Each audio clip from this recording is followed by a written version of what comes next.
Excellent. Great.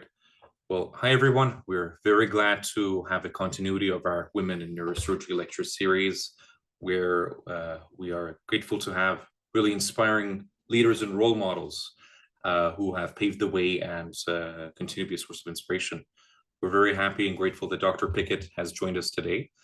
Dr. Pickett obtained her MD at Dalhousie and completed her neurosurgical residency at University of Western Ontario. And this was followed with a 2-year fellowship in cerebrovascular, neurosurgery and interventional neuroradiology at Greater Manchester Neurosciences in the United Kingdom. She became the first neurosurgeon in the UK to have completed both a combined surgical and endovascular practice. Her clinical work focuses on both open surgical repairs and minimally invasive endovascular treatment of cerebrovascular disorders, as well as treatment of spinal disorders, trigeminal neuralgia, and tumors, pretty much everything. Last year, she was promoted to full professor at Dalhousie University, and she is the first woman in the history of the surgery department to achieve this important milestone. She's also the residency training program director for the Division of Neurosurgery, so we're very happy and grateful that Dr. Pickett is here with us today, and we hope that he will enjoy this talk.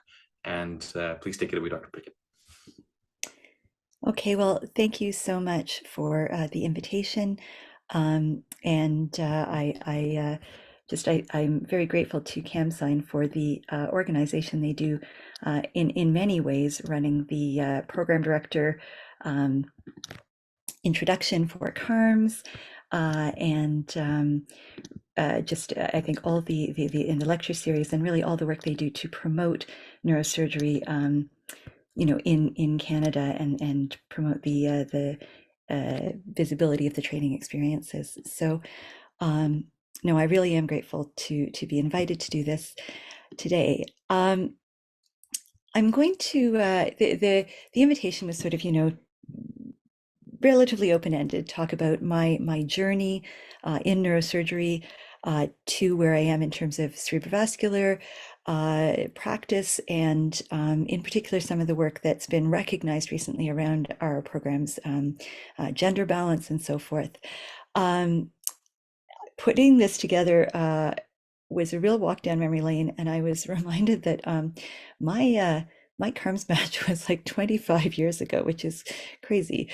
But I struggled over a title for this talk, and I ended up reusing a title that I'll talk more about a little later on, which was the title for a book chapter I wrote for the Women in Neurological Surgery branch of the AANS, and that was Expecting Someone Taller.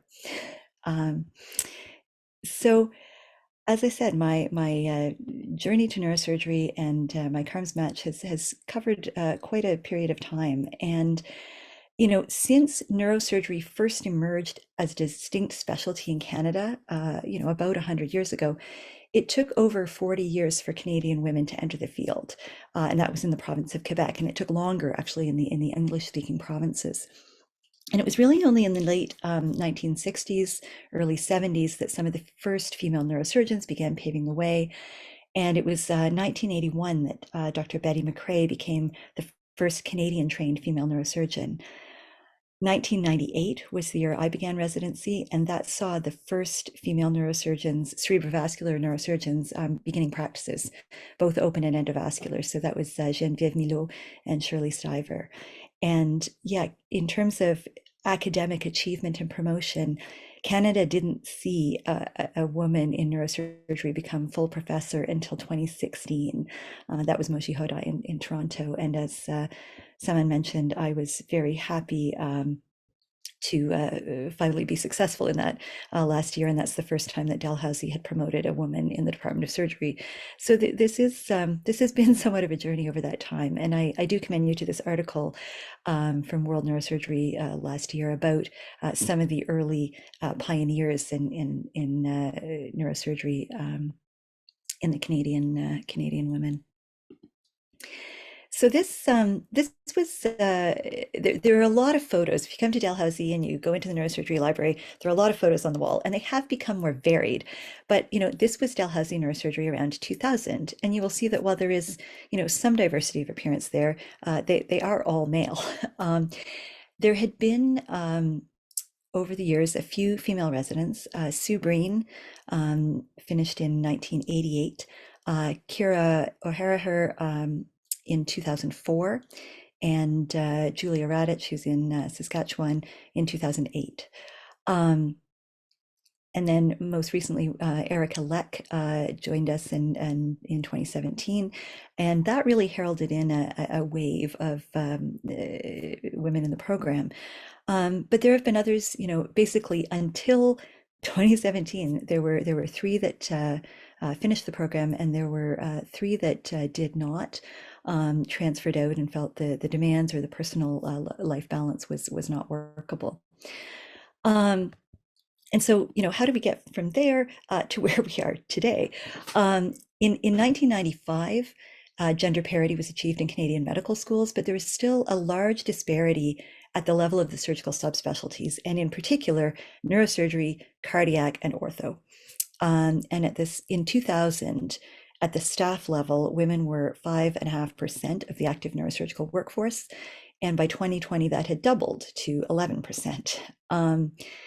At the resident entry level, surgery now averages 46% women across the board. Neurosurgery in the 21-22, which is sort of where latest stats are for, was 32%.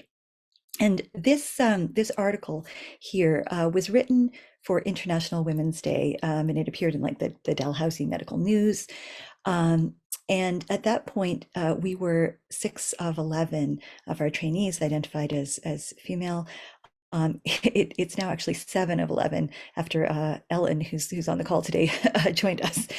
And I would say that is not something I had particularly, set as a target or set out to do. But I think what it speaks to is that I have really strived, and I have had the support of my colleagues here, to build an equitable and a supportive program. And applicants see that a variety of identities, can be welcomed and can thrive in that. And I think, this journey, this was, pretty much unprecedented. I think, I'm not sure there's another program in Canada, or, probably very few in North America that have reached that kind of balance, at least on the gender front. I know there's still, a lot of work to be done on the intersectional front. But it's encouraging to see some of that change. And I'm going to just come now. So this is now actually about 10 years old. But for Women in Neurological Surgery's 20th anniversary, they had put out a call to put together this book, Heart of a Lion, Hands of a Woman. And some of you may recognize that as part of a quote from, about what a surgeon needs. But this was What Women Neurosurgeons Do, Creativity in honor of the 20th anniversary of women in neurosurgery. And there are global contributions, and it's writing, and there are art and poetry pieces in it. And I contributed a chapter. And I'm just going to read you a little bit of the opening, and I got to say it was actually, I'd written the thing, and I struggle with titles, I mentioned, and it was actually my husband who sort of gave me the prompt that came up with the title. But I'm going to read a short part from the intro, and it was published in the journal as well as the book, so it is you can find it. So, expecting someone taller. Things have been tense for the past 10 minutes after the 3-centimeter clip pinged off the thrombosed neck of the giant aneurysm that had been opened and debulked, and the bleeding started in earnest. Finally, the aneurysm is secured with a second hair grip reinforcing the first. The perforators are confirmed clear, the optic nerve is decompressed, and the bleeding has stopped.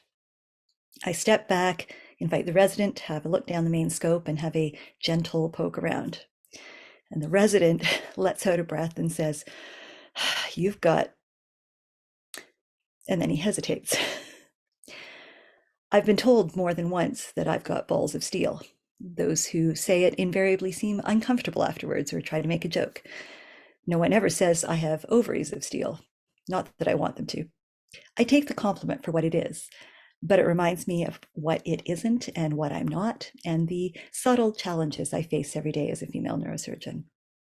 And I talked, more in that article then about what, again, 20, 25 years ago, what the experience was like in residency. And I won't read you the whole thing, but I think it is shaped a little bit about, where I am now and how I want today's trainees to experience life differently, and some of the lessons I've learned along the way. So I'm going to go back a little bit and talk about how I got to here. And I hope this isn't overly self-indulgent, but just there are going to be some themes that emerge, I think, and none of them are really new or groundbreaking knowledge, but hopefully helpful.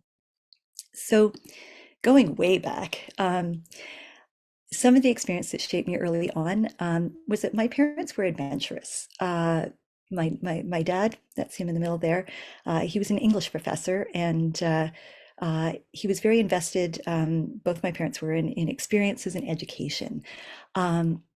So that we would save up. We would live very, very frugally for a number of years. And when he got sabbatical, we would go places. And so the year I was 5, we lived in England, and I started primary school in Oxford. And I have to say that was an early experience with being the outsider. I had a funny accent. I hadn't grown up with these kids. I did at least speak the same language, but it was an early experience with realizing that you were somebody different and you were going to get flack for that, and you could either retreat or you could lean into it. The year I was 12, we went to France, and I started grade 8 in a language that I really, despite my basic, Nova Scotian public school French education, I really didn't speak French. And again, it was you could retreat or you could do your best and kind of lean in and be proud of that and learn. And it also, both those experiences and many others, that summer, with England, we spent about 10 weeks, I think, driving, like camping out of the back of a car around Sweden and Norway, and looking at rune stones, and going to lots of museums. And I don't know that I remember a lot of the cultural stuff I saw along the way, but what I got out of that is that there was a world out there. There were places you could go there. You could go and you could see these things. My mom didn't like flying, and so we sailed to Europe and back home both times. And here we are on a Polish liner, and I got to learn some Polish on the way as well. And I think one of the things that taught me was that you could really, the journey could be part of the experience, could be part of the learning and part of the joy. So fast forwarding a little, once I got to university, I had an interest in neuroscience. I knew I liked the brain. Medicine was not on the radar. I do not come from a medical family. There's no doctors in my family. And I knew I liked science. And, my dad was an academic, a professor. And so I started in an undergraduate degree in biology and neuroscience. And Ian Meinertzhagen is a professor emeritus at Dalhousie, actually was attached to the psychology department, but he basically was the nervous system of Drosophila, visual system, and like the Ascidia tadpole larvae, and charting synapses and neural connections. And so I did my undergraduate honors thesis in his lab. I then, continuing along that sort of science research track, I worked with Dr. Harry Robertson, and he works with he did a fantastic amount of work establishing what's now been incarnated as the Brain Repair Center at Dal. But a lot of work on, he's best known for his work on Parkinson's disease. And this picture was actually taken from an article written about him and his fight against that disease after he was himself diagnosed with it. But I was doing work more on sort of kindling in his lab and seizure activity. But around this time, I was deciding that, I don't think this is what I want to do forever. And I applied to medical school. And it's interesting, if some of you may know, if you make that shift from I'm in a science research track and now I'm going into medicine, it's it's viewed negatively. You're a sellout, or you can't hack it in research. And I've really tried to break down some of those barriers along the way as well. But anyway, I had a good time in the lab, and I think it did serve me well. But I went to medical school, and as I said, medicine had not really been on the radar. Surgery had absolutely not been on the radar. I didn't know any surgeons. Everybody in my med school class who came in expressing and knowing that they wanted to do surgery, for one thing, they were all guys, and a lot of them were like ortho, and I just, there's this surgical stereotype, and I didn't see myself there. And I have realized in the years since that they're very much, I mean, I think there is a surgical personality. There are factors that contribute to that, and you're all here and you have that interest, and you've probably seen that in yourselves.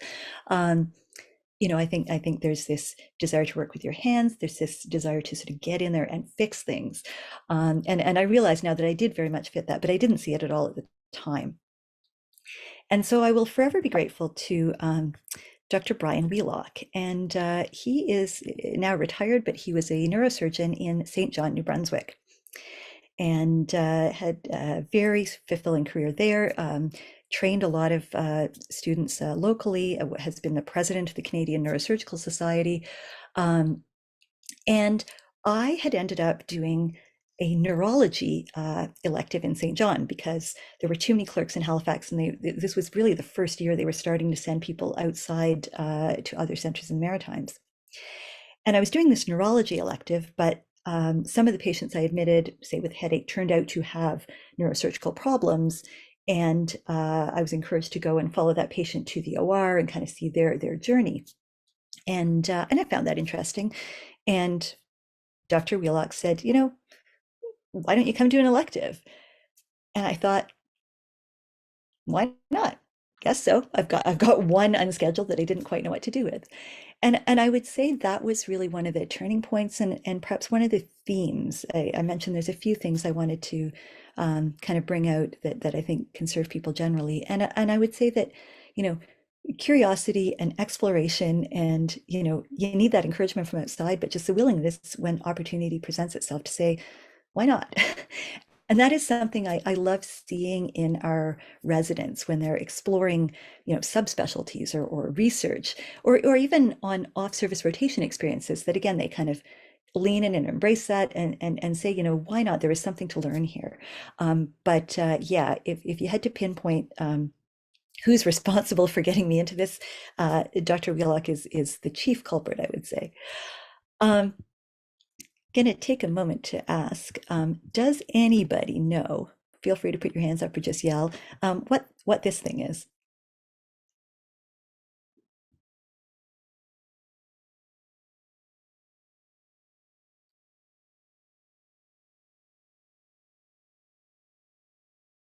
Hearing dead silence, I'm going to go on.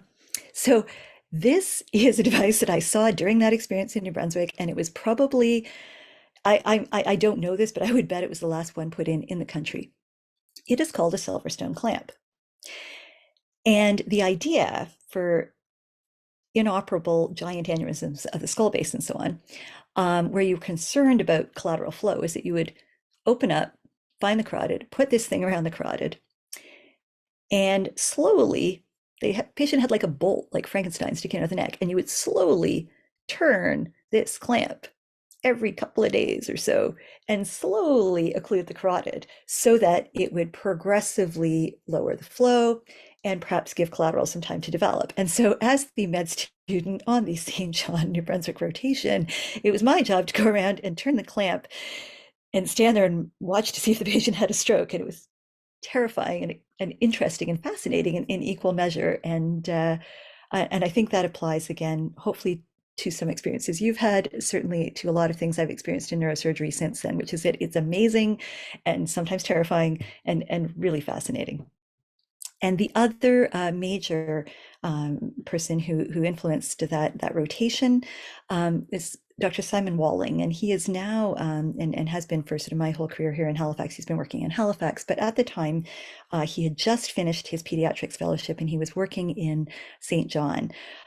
He's actually who taught me to scrub, which if any of you have met Dr. Walling, that was a terrifying experience. Again, that word, but I was very good at it.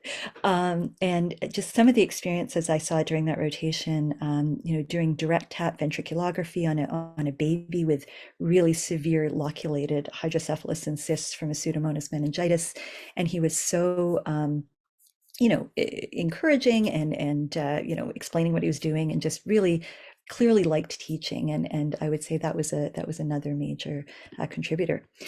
So then I was like, wow, I have done this rotation, this elective late in, it was like late in the summer of third year.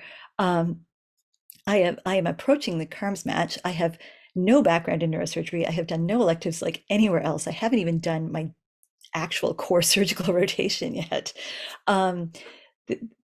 I think I might want to do this, but wow, I'm not in a great position. And so I was actually, I came back to Halifax, and I was able to rearrange the order of my core surgical clerkship such that I could do neurosurgery before I did my sort of general surgery block. And during that time, Viv Mehta was the chief resident. He's now a pediatric neurosurgeon out west. And again, just a really pivotal experience watching him. It was the energy level was amazing, and the way he ran the team was amazing. And it was, being in a service that had residents and the resident team running the wards was very different than what I'd experienced in the community rotation in St. John. And I have told this story before, but I think the sort of moment where I knew that this was what I was going to apply to was I was post call. I had been on call the night before in hospital. This was the old days. You did not go home the next morning, even as a clerk. So I had stayed all day as well. I'd forgotten my wallet, and I'd eaten my lunch the day before. So I'd sort of, gotten through the second day surviving on the peanut butter and crackers in the resident lounge. And by the time I went home at about 6 o'clock, I was exhausted and I was starving and I felt really grubby. And I was like, okay, I'm going to eat and have a shower and sleep for about 11 hours till that pager goes off. And I'm not sure I had the shower. I think I ate and I fell into bed. And about 45 minutes later, pager went off. And the resident said, there's a gunshot wound to the head and emerge. And thankfully, those do not come along very often in Canada, and certainly in Halifax at the time. And I was literally running back to the hospital. And I was thinking as I ran, I don't think I would have gotten out of bed for anything else. If I was on my obstetrics rotation and someone called and said, hey, there's breech twins delivery, I would have been like, that's great. You have fun. I'm going back to bed. I'm post call. And I thought, I got out of bed for this. I am certifiably insane, clearly, but this is what motivates me. So yeah, I'm sure my husband would have been delighted if I fell in love with some other specialty, but that was what it was about. So I applied to CaMSIGN, and want to say this is one of my best friends. This is Sue Zink, and she was in my med school class, and she is now a psychiatrist. She does child and adolescent psychiatry, and I think we feel the same way about each other's choice of career, which is, thank God you want to do it because somebody has to. And Sue is not a surgeon, and I am not a psychiatrist. But match day then was different. All our results were in sealed envelopes that were put in our mailboxes. It's like the super mailbox in the lobby of the medical school building. Everyone's standing there opening their mailboxes at noon. And you had to decide, were you going to open it there with everybody? Were you going to go hide away in a corner and cry? Were you going to meet your partner? How were you going to do this? And Sue and I opened ours together. And I found out that I was going to London, Ontario. And that basically in a few months we would be moving. Now, I was married before medical school, and this article came out about a year ago. And I do, again, if anyone's partnered, I do point you to this and commend it. And I think this leads me to sort of my second theme. Your medical training, and especially surgical training, affects more than you. And you know that it has a knock-on effect on your family, your friends, your partner, and if you're partnered, your partner needs to be on board, and you may need to put extra effort into maintaining that relationship. So my husband, basically he was not a physician. He had not, we weren't couples matching, but he fundamentally matched with me. I was like, okay, in 3 months we are picking up and moving to Ontario. And he was like, okay. And he made that move and made some changes in his career to accommodate that, fed me through that absolutely insane PGY1 year. And, I think that that goes for friendships too. It can take some extra effort to maintain those through moves, through some of these challenges, but they are so necessary for support and for sustaining you through, the really the demands and the downs and the difficult moments. So yeah, I mentioned, as was mentioned, I went to University Hospital in London and I spent 6 years there. And on my very first day, all the PGY1s are sort of sitting in an auditorium for orientation and introductions, and we're all chatting and saying, so, where are you from? What are you doing? And I said, oh, I'm in neurosurgery. And person behind me or sort of leaned forward and went, wow, are you in trouble? Your PGY1 just quit. I was like, or your PGY2, like the former PGY1 just quit. And I was like, oh yeah. And it actually, I ended up, as the next few years went by, in a little bit of a lacune, because the guy the year ahead of me went to anesthesia. The guy the year behind me transferred out after a year to plastics, and the guy behind that went to family medicine. So there was a little bit of a hole, and we were very thin on the ground. But it was an excellent experience, and really just it was a great place to train. And this I found this photo the other day. So again, I'm sort of the one on the left. It's pretty obvious. But this was a photo taken, I think I would have been in my second year, because in the middle there is Max Finley. And he spent about 10 months in London. And so this is during that period. But this is the neurosurgical group in Charles Drake's office. So that empty leather chair there, that was Dr. Charlie Drake's chair. And his office had been maintained very much sort of as was. He had only recently passed at this point. There's another few amazing faces in there. So because I'm on presenter view, I don't think I can use the cursor. It won't be the same place, but essentially in the center is Ghazi Yazergil. And then, as I said, Max Finley beside him. Off on the right, the two older gentlemen in white lab coats are John Girvin and Hugh Barr. Hugh Barr was the single biggest contributor of surgical cases to NACET, and Girvin is the surgeon behind the temporal lobe epilepsy proof of concept, that study in the New England journals. So they were real surgical powerhouses. So I felt extremely honored being in the room with these folks and getting to train at this center. So yeah, that was PGY2. And then in PGY3, I decided to, crank the level of difficulty up on the game. So this is Galen. This is my son who was born at the beginning of PGY3. Thankfully, at this point, my husband was in a music degree. He had started out in chemistry and had a master's in biochemistry, and then changed tracks completely, which was good because music's a very flexible degree and a more flexible career. So a lot of his stuff was evenings and weekends, and I could like fall through the door at the end of a day operating, and he would hand me the baby and take off to rehearsal. But it takes a village to raise a child is the saying. And I think, this again comes back to that second theme, or maybe theme 2.5, which is that, it's not just your friend, your family, your partner, but friends and found family. And I was so thankful for many like music students and friends and just random people who would babysit or bail me out when I wasn't actually on call that weekend, but there was an aneurysm going and I was expected to show up and we hadn't booked a babysitter. And, I was like, oh my God, somebody come over. And I think my favorite story about that time is when literally it was that situation.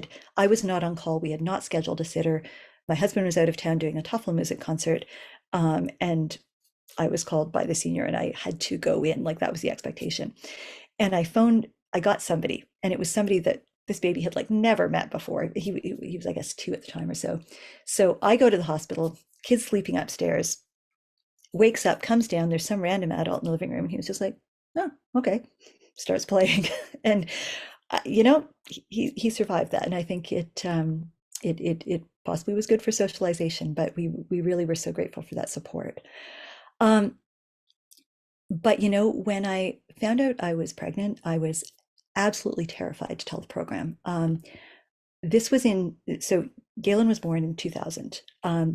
There had not been a neurosurgery resident, a female I mean, there hadn't been very many female residents at Western in neurosurgery at all, and none of them had babies.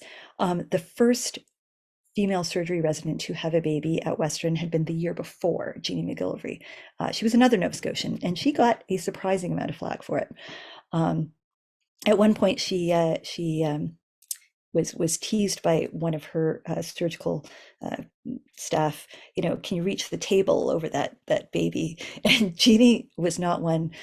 Jeannie has a sharper tongue than I do, and she looked at him and she said, "If you can reach it over that beer belly, I can reach it over this baby," which I would not have done, but kudos to her. But I was terrified, and my husband said, "You have a contract. This is written in. You have them over a barrel. If they screw this up, good luck with them getting another female resident, in the next few years." And I was still like just terrified to talk to them. And the program director at the time was Gary Ferguson, and he does actually appear in that first photo. He's very hard to find photos of, but I mentioned NACIT. So that first name, that first author on this paper, this is who I had to go to and say, "Dr. Ferguson, I would like to take 6 months off." And so I explained that I was going to need leave later that year, and he was like, "Oh, so how does that work?" So I pulled up my copy of the Ontario Paro contract and explained how it worked, because they'd never had to go through this before. And I he was generally encouraging and supportive, and I did find, he was quite traditional in a lot of his views, but I found that through my residence, his attitude morphed quite a lot. And I think that was also helped by his daughter, who was going through surgical training at the time. And the other, faculty were also very supportive. And I particularly want to flag Dr. Stephen Lowney, who was very much my mentor. And this is going to get into the vascular piece of things too, in London. And he was like, "Oh, that's great." And he lent me a car seat, and just that small, positive, like practical, tangible gesture of support meant the world. So between Dr. Ferguson, Dr. Lowney, and just Western's history, obviously cerebrovascular was a strength, and was something that I was exposed to, and was something that I was really interested in. And I flirted with a couple of other things. So I looked at epilepsy, which again, Western had a very strong tradition of, and thought, from a lifestyle point of view, maybe that would be better. I really liked the anatomy, temporal lobectomy. And I also did a fair bit of work in spine and spinal biomechanics, and worked with Dr. Neil Dougal, and will always be grateful for the research opportunities in particular that he gave me. And he was chief resident when I started, and I was also terrified of him. He was very strict, but like, it was good. You learned. I feel like I'm coming across as a mouse, and I assure you I'm not, but it was just, when you're junior, there's a lot that's like, it's a lot to deal with. Anyway, Neil went away, did a fellowship, came back on staff, and we really had a very good working relationship by the end of my residency. And he asked me a question when I was looking at fellowships, and told him I was thinking about vascular. And I think, to be fair, he was trying to sway me a little into spine, but also just really wanted to make sure that I was happy in what I chose. And he said, "Gwen, are you sure you're doing vascular because you really want it, or are you doing it just to prove you can?" And it was a very insightful question, because I think it absolutely was a trap that I could fall into. Was just, I'd been like, okay, I'm the only woman on the CAMS tour. I'm the only person not wearing a black suit. I had to prove myself in a few different places in programs. I was told at one point along the way in the CARMS match, well, we have concerns about matching you because you might not have the same priorities. This was sometimes overt, and, it was entirely possible that I was going for it just to prove that I was up to that. So I thought it was insightful, but at the end of the day, I was like, yeah, actually, I really do want to do that. I really love the challenges of vascular. And so that led me to England. And why England? Well, looping back around to theme number 2, and challenges of partner and family, and the support there. I mentioned Andrew just picked up and moved to London with me because that was where we were going to be. And we had always been clear that at the next stage of career changes, we would go where he needed to be. And at that point, because his performing training and career were taking off, he was like, I actually really need to be in the UK, ideally in London, where he did end up at the Royal College of Music. So I was looking for fellowships in England. And that got complicated because at the time, and you know, basically historically, surgeons in England, surgeons in the UK did not coil. It was a very political divide. It was radiology, pure and simple. And most places in the UK were not interested in even having a conversation about whether I might have some endovascular opportunities as well as open cerebrovascular. I think Oxford wrote back and said, we have no interest in training a surgeon, particularly a non-British one, which I thought was a bit weird because actually I wanted to come and learn and go away again. You'd think I'd be less of a threat than a British one, but still. It turned out that Manchester was really the one place that would even consider it. And so that's where I went. And this is an aerial view. This is a more modern view now of Hope Hospital. When I went there, it is now called Salford Royal Hospital. And basically the orange and the yellow and blue bits were not there when I was there. Almost all of it looked like that older brick building on the left side. But it's the Greater Manchester Neurosciences Centre. It served a catchment of about 3 million people. They were the second biggest contributor to ISAT, the International Subarachnoid Aneurysm Trial, dealt with about 200 ruptured aneurysms a year. It was a fantastic place to do a fellowship. So I went there basically with my first year planning to be an open fellowship. And I thought, I have seen this dual model in action. Western was fantastic in terms of the relationship between radiology and neurosurgery. Steve Lowney was the first Canadian dual trained neurointerventional surgeon. And I thought, I've seen how well this can work for patient care, for team building. I'll do the surgical year, I'll hang around the endovascular suite. I'll be the vascular fellow, on all counts, and we'll see what happens. You go, you're nice to people, you work hard. And at the end of the year, the neurointerventional neuroradiology group took me on as a fellow for a year. And so these guys took a chance on me. And again, I will forever be grateful for that.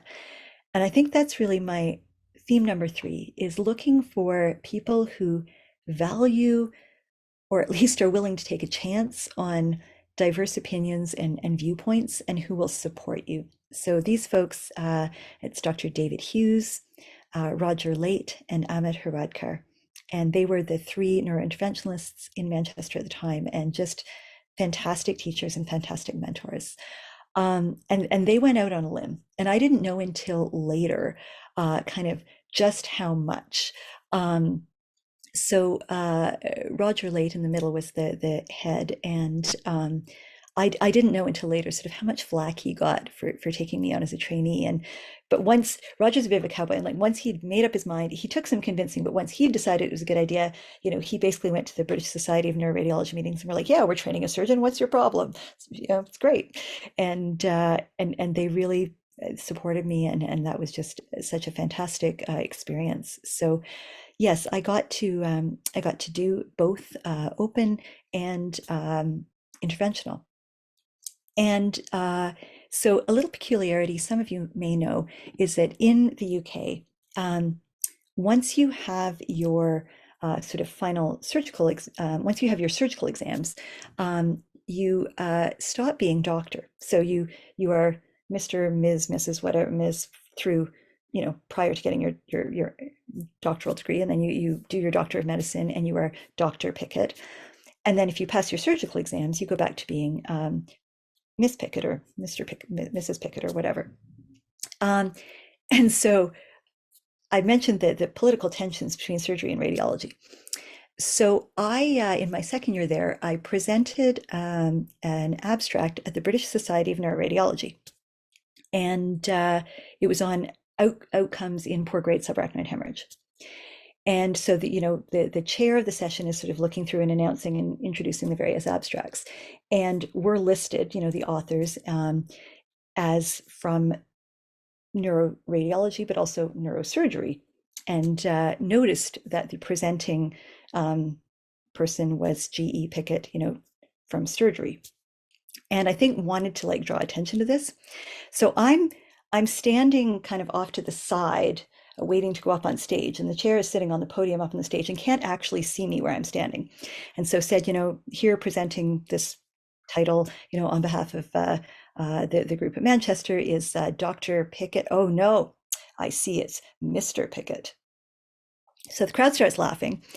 And the chair, who can't see me, is confused. And his co-chair, who was sitting a little further along and could see me, leaned over and said, sort of into the microphone, sotto voce, Mr. Pickett is wearing a dress. It was not the first or the last time I got called Mr. Pickett. I got a lot of mail addressed to Mr. Pickett. My clinic was half the time booked under that. But again, it was just one of those, it was funny. I got up, the abstract went well, but one of those moments.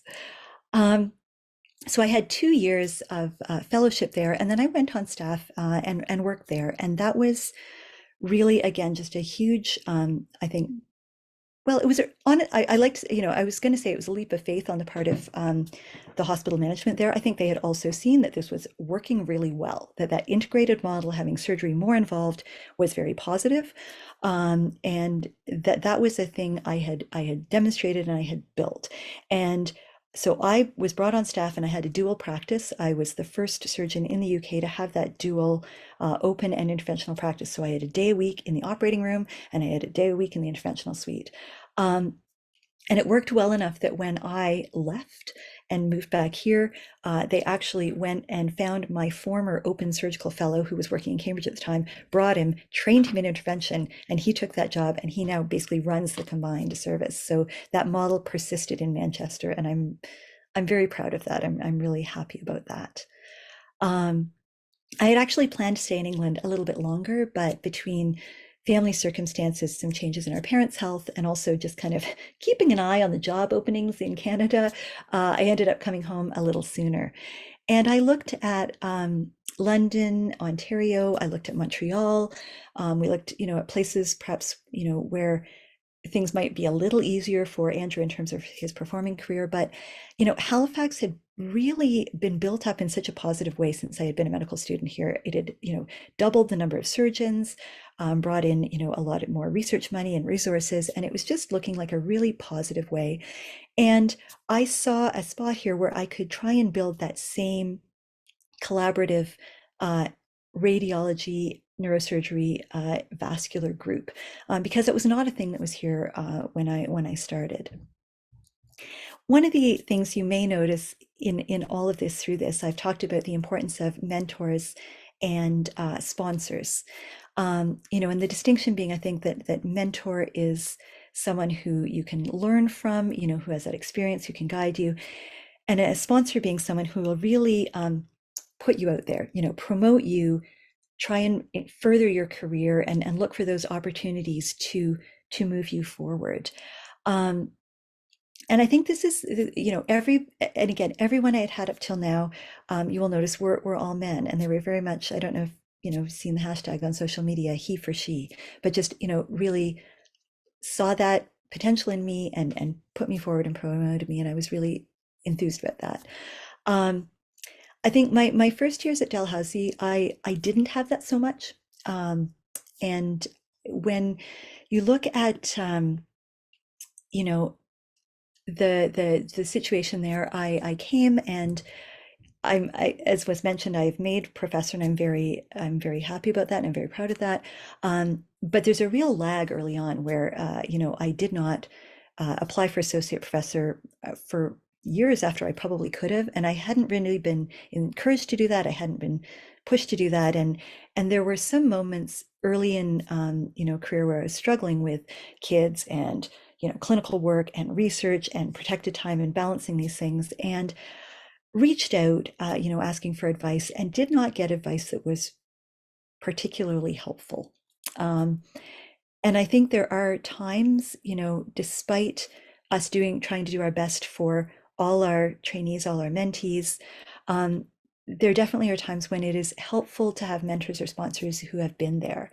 And more recently, Gail Darling has been that for me.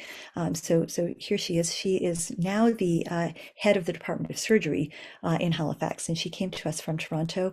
And she has really been, I think, a very forceful and positive influence on surgery in general, but has also really made an effort to connect with the surgical women. And recently had an evening where she gave us all copies of this book and encouraged us to read it. And we're going to get together and discuss it. I know it's been out for like 10 years. I had just never read it.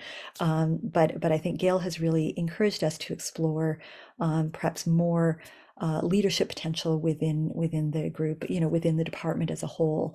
So she's also been just a very positive force. I benefit tremendously from my working relationship with Dr. Weeks. So she is the other cerebrovascular surgeon here. She is dual trained as well, and we work together in the operating room and in the endovascular suite at times. She also runs a basic science lab and is just an amazing all-around human being. So again, coming back to these sort of underlying themes, I think finding mentors, sponsors, and a collegial group to work with. And I would say really looking for, among your mentors and sponsors, people say, it's who you know, and that is important, and trying to connect to people who, have some prestige, have some connections, this helps.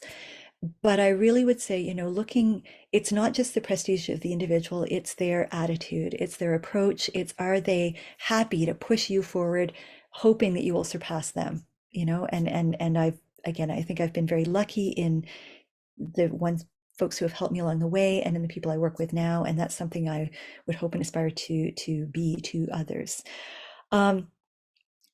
It's not straightforward. It's not easy. Finding that balance is not easy. I forgot to mention, I was going to early in the when I was talking about Galen, and I actually have two children. The other one was born during my time in England, but Galen was 3, and I was the chief resident. And I had a brief few days off, and we had gone apple picking with my dad, Galen, and my nephew was in the back of the car. He was a year older than Galen. 2 kids are talking away in the back seat, and Galen says to his cousin, "My mummy lives in the hospital." And I'm just like, oh my God, my heart's being torn out here. But, they survive. He was raised by that village, and he might be embarrassed that I'm putting this up here, but when he was 15 and struggling with grade 11 and struggling with like the IB demands program, he took the time to like draw me this gorgeous card and said, I understand why you worked so hard, and I love you, and it's amazing. And that just healed some little bit of me from that my mom lives in the hospital moment. So yeah, I think it's important to not lose those pieces of yourself as well along the way. That's him on the left there. We got to go skiing together more recently. I knit. That's my back garden there, and that was an enjoyable sort of oasis in the summer.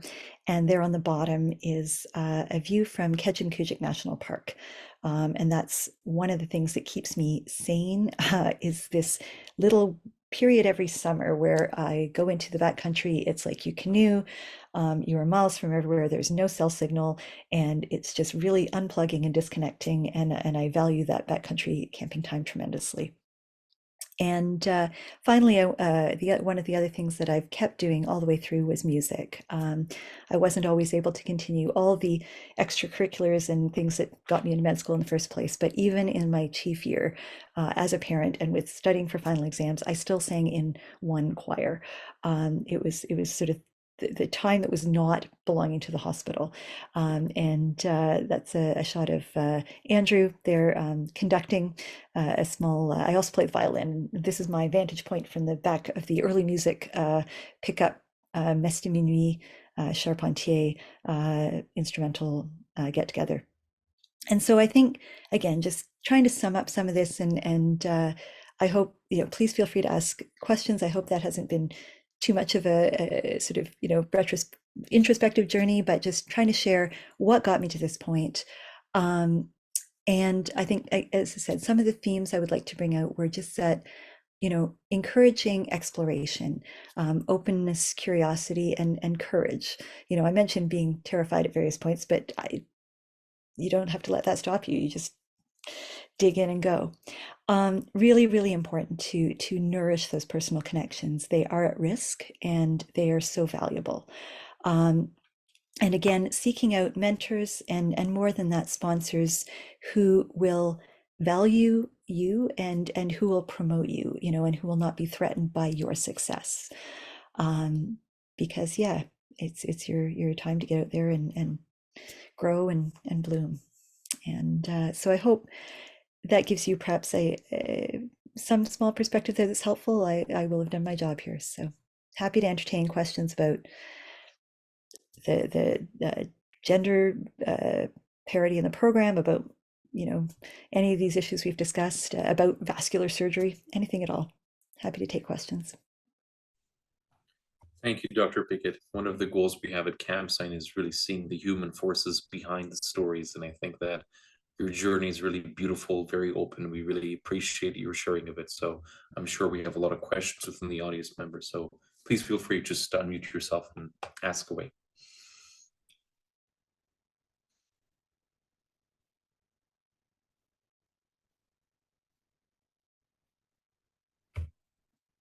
Maybe I can begin until people formulate their thoughts. Dr. Pickett, one of the things that we at CaMSIGN are trying to work on is, and you've alluded to this, is sort of the shifting landscape with regards to roles of women beyond the surgical theater and roles as mothers and whatnot. What do you think people at this stage, being in medical school, can do to promote a culture that sort of fosters these values? What are some insights you may have towards that? Yeah, I mean, I think that it can be very challenging, and I'm going to maybe put my program director hat on for a little bit, because there are so many. I mean, there are time demands, and people have different. People are coming in with different at different stages in their lives. So, some people are partnered, coming into medical school, some later on. Some of my medical school class had children, and it was much more difficult for them to sort of integrate, I think, into some of the social events that our class would put on. And of course, in residency, you've got the demands of the call schedule and, say, emergencies and shifting and changing that. And it's not as easy, if you've also got a daycare schedule you're running around and that sort of thing. So I think that while I never want to sort of be in the position of assuming that because someone is, single or doesn't have children, that they should, they don't have a life, or they can be more flexible or drop their plans. I think one thing is being sort of aware of just the disparities, and that there will be a point in your life, if you do want to have children, that you may need a little grace from your colleagues, and trying to just acknowledge their struggles, and if you can, if they're needing help, reach out and provide some of that. I think normalizing parental leave for both men and women is an important thing. It's been something that I've been glad to see happening more, is that there are, it's uncommon for, in my experience, it had been uncommon for men in the surgical world to take more than a day or so off, for when their children were born. And, we have staff and residents in our program, men who are taking that time and saying, actually, you know what, parental leave is valuable. And this is and so demonstrating that, I think that is helping to shift the culture and the view around things as well. Thank you for sharing that. I guess I can turn that off. See more faces. There we go. Hi, Dr. Pickett. Thank you so much for your chat. It was really, really inspiring. I just had a question about when you were maybe facing those times where you didn't have as much encouragement for your career plans, and those maybe more discouraging times. What would maybe be your advice, or something that you wish you had told yourself to make sure that that passion for neurosurgery or passion for medicine didn't burn out when you were facing a little bit more challenging time? Yeah. I mean, I think I would I really tried to come back and sort of remind myself of the moments when I felt that joy. When you'd come out of the operating room and just like it's like coming off stage after a performance or something. It's just that energy and just remembering what that spark and like just electricity felt like. Um, having family, friends, people who support, that you can just go to and be like, I don't know, am I doing the right thing? And they remember you when you had that joy. And maybe your memories are distorted by the negative emotions you're feeling right then, but they're like they can point you, sort of signpost and be like, hey, you remember what you told me and how much you loved that. I think again that's a protective thing. Um, and there's a little bit of like I've pride, like I can do this. I'm not letting that beat me, you know. Yeah, I'm not sure these are unique words of wisdom, but I think trying to remind yourself, and having other people signpost that and remind you of the good times, and you'll get back to that. Yeah.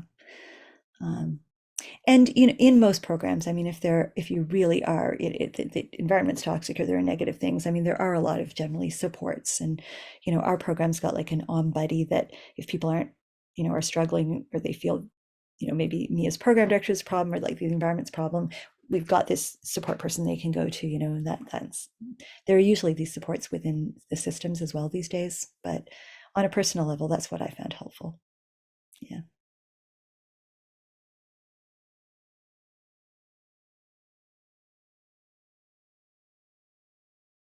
Hi, Dr. Pickett. Thank you for the amazing talk. I had a question about it's more about the dual practice of endovascular and vascular, and I've seen more and more of neurosurgeons that are dually trained, and I just wanted to know what your perspective is on the future of vascular neurosurgery. Do you think that most surgeons who are interested in vascular will be dually trained in the future, or do you think that there will still be need for only endovascular or only open vascular neurosurgeons? So what do you think the future shift is going to be in that sense? Yeah, I mean, I think the future is very much in dual training. I may be biased there, but I think that has been the momentum and the move. And part of it is just volumes, especially in Canada, where the population is sparser, we're more spread out. It is, and you don't want to be kind of the only person on call for your institution. So for many of us, the volumes are not such that you could maintain perhaps an only open practice, unless you practiced, I would say, a little outside of the standard or the norm in terms of, how much you took to clipping versus coiling and so on. So I think dual is going to be very important. There are a couple of folks out there who have only they don't have endovascular, they've done open, but for instance, when Ian Fleetwood was here in Halifax, he had done open, he had also done stereotactic radiosurgery, so he had kind of those two pieces of not so much on aneurysms obviously, but for things like AVMs, and so he had that additional expertise as well. But I think I don't see open going away, even with the advances in endovascular flow diversion web, there's still going to be ones where frankly the access is a disaster, or they have a hematoma, and you're going to be in there anyway, or it's just, the blister. Like I think there's still a role for open, and I don't see that going away in the next couple of decades anyway. Maybe at some point, but I think there's still a role for open, but it would be more difficult, I think, to find a spot where only open was valued. Perfect, thank you. So just to follow up on that question, because and do you think that in the future there will be programs or fellowships that offer the dual open and endovascular? Because currently I think that it's mostly 2 years, so 1 year of open and then a second year of endovascular, or do you think that in the future that will be replaced by just like a dual trained 1 year fellowship? Like a blended. I Yeah. doubt it'll go to a 1 year, even if it is done as a sort of more integrated version. Um, simply because again, depends on the center you're in. But from a volumes point of view, I think, especially for a surgeon coming in, and this is something that if you have an interest in vascular, I think one of the things you can do to position yourself for fellowship is to try and get some diagnostic angiography experience during residency. But that's one of the differences is that we are coming in not having years of doing diagnostic angiography and reading those angiograms. Now we read them from the surgical point of view, but just the facility with catheters, femoral puncture, getting into the arch, selecting vessels, doing diagnostic runs. Radiology has that and we don't. And I think for this year, just the number of cases you need to do for diagnostic and then coilings and so forth on top of that, I think it would be difficult, certainly in most Canadian, honestly most centers everywhere. I think it would be difficult to do that in a year and do the open, integrated simultaneously. So I suspect it will still trend towards a 2-year fellowship. One of the, if you look at the setup for endovascular training and fellowships, a lot of the documents that have come out from, especially the radiology side of things, but the joint section and so on, have been like, a minimum of 3 years, like 1 year of diagnostic, 2 years of intervention. And it's one reason that I think there are a lot of fellowships out there that basically haven't certified themselves because nobody wants to do that. And frankly, it's not necessary most of the time. I really don't think. But I think there is a push to make it quite long, especially for surgeons coming in. They're like, you need to do at least a year of diagnostic and then a couple of, and it's, I'm not sure that's true. But anyway, I think it would be great. And Western does to a certain extent, like have a more integrated fellowship. If you do the vascular fellowship there, it's not quite as clear, like here you're on surgery, here you're on intervention. It's a little more fluid. So is my understanding. It used to be anyway. Perfect. Thank you for the great response. Yeah.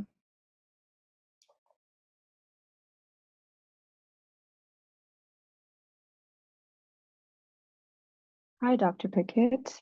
I do Hello. have a question.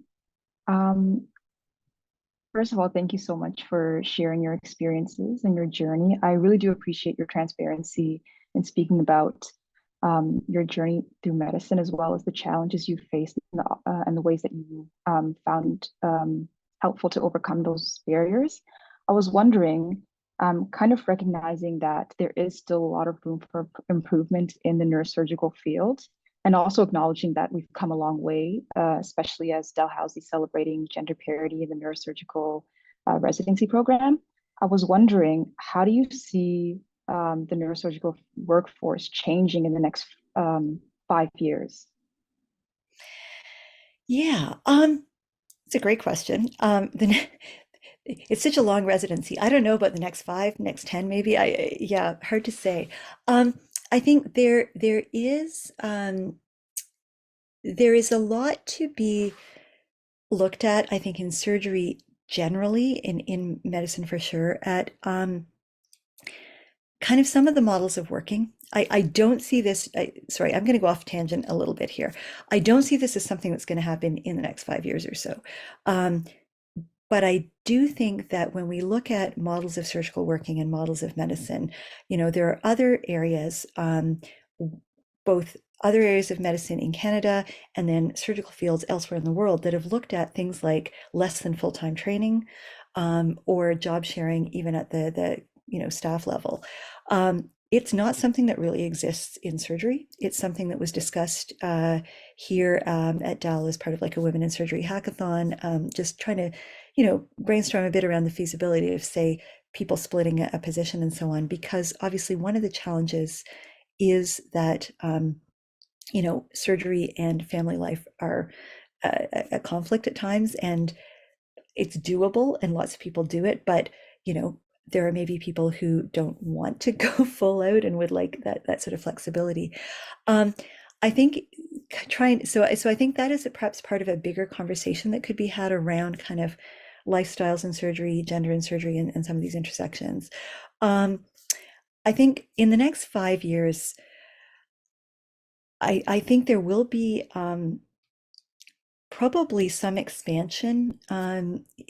I know that they're certainly here, there's a move to, we've had a couple of reports kind of saying, look, for the population growth, the population aging, we probably should have 12 or 13 people here in Nova Scotia, not 10. And I think, similar across the country, I would hope that the job market would be fairly good in that sense. I think one of the challenges that a lot of neurosurgical departments face is call coverage as we get more and more specialized. And so you get people who are less happy, covering general neurosurgical call if they're especially the more senior ones who've just been doing, functional as their main practice. And yeah, they could do some basic trauma, but they're sort of getting less and less happy as the years go on managing some of the other conditions. And so I think that is a conversation that's happening in various groups. I think as we get, there is when you look at the demographics, I think in the next 5 to 10 years, there is going to be a bit of a shift because we are skewed older in terms of the surgical workforce and some will be retiring. And I think as the younger folks come in, there is going to be a conversation around, how to handle call. Like, are we all splitting it equally? Are we, we're increasingly having these subspecialty call subschedules. So we've got our primary call schedule, and then we've got the vascular call schedule, the spine call schedule, the peds call schedule, and that ends up being a lot of call. And like, how do groups want to work with that? I don't know that I know exactly where that's going, but I think that's a conversation that a number of places are having, and kind of offers a chance to, again, maybe rethink, how the groups are structured. I'm not at all sure if that's what you're asking. I feel like I went off topic a little bit. I think those are the potential like changes or challenges that I would see coming. No, that was great. Thank you so much for answering that.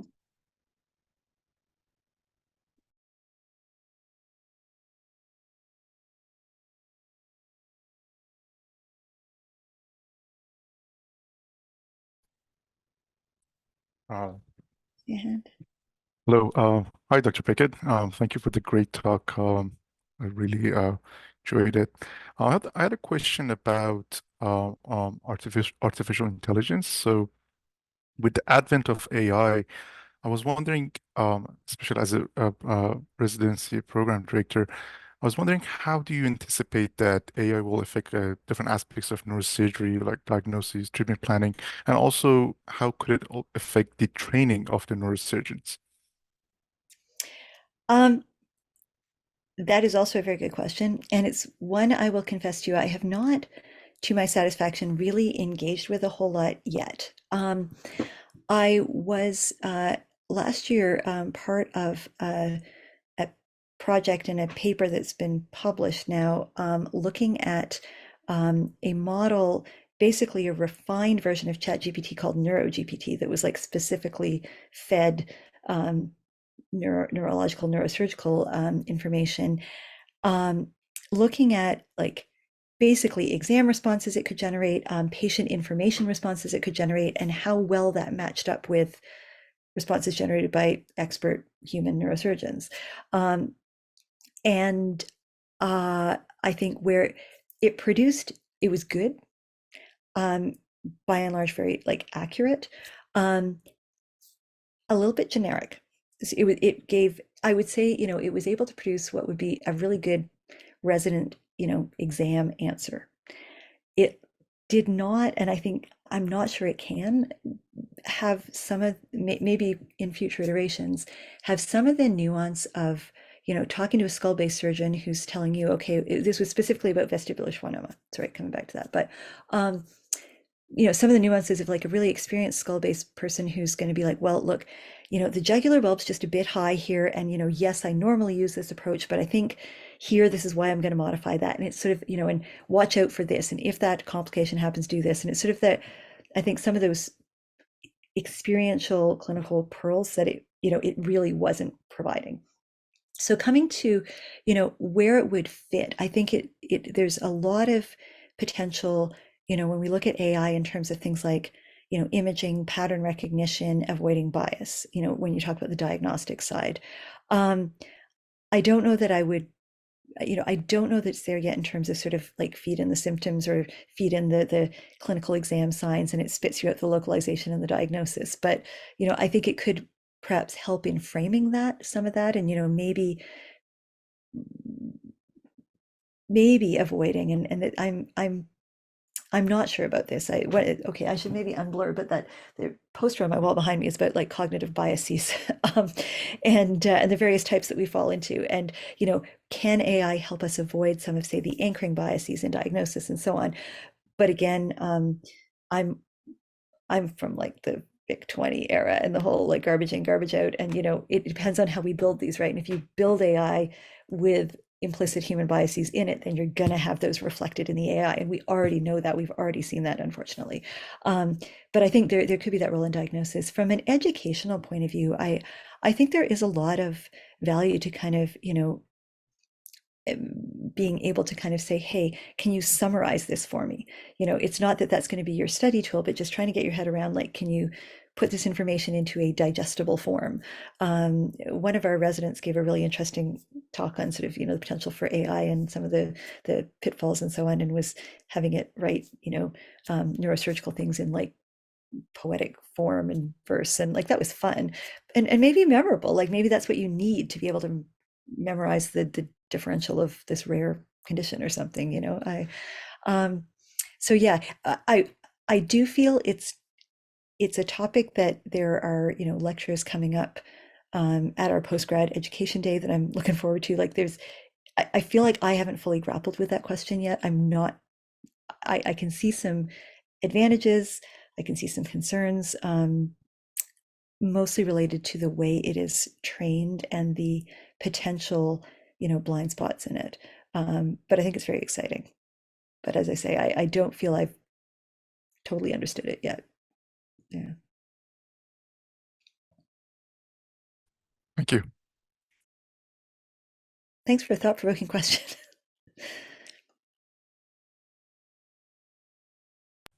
Any last minute questions, Dr. Pickett? Maybe we can entertain another question if there is anything.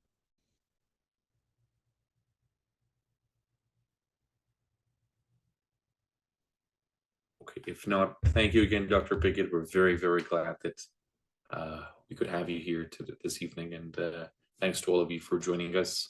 Of course, we'll have this on our YouTube and website shortly, and we wish all of you a wonderful rest of your evening. Thank you so Dr. much.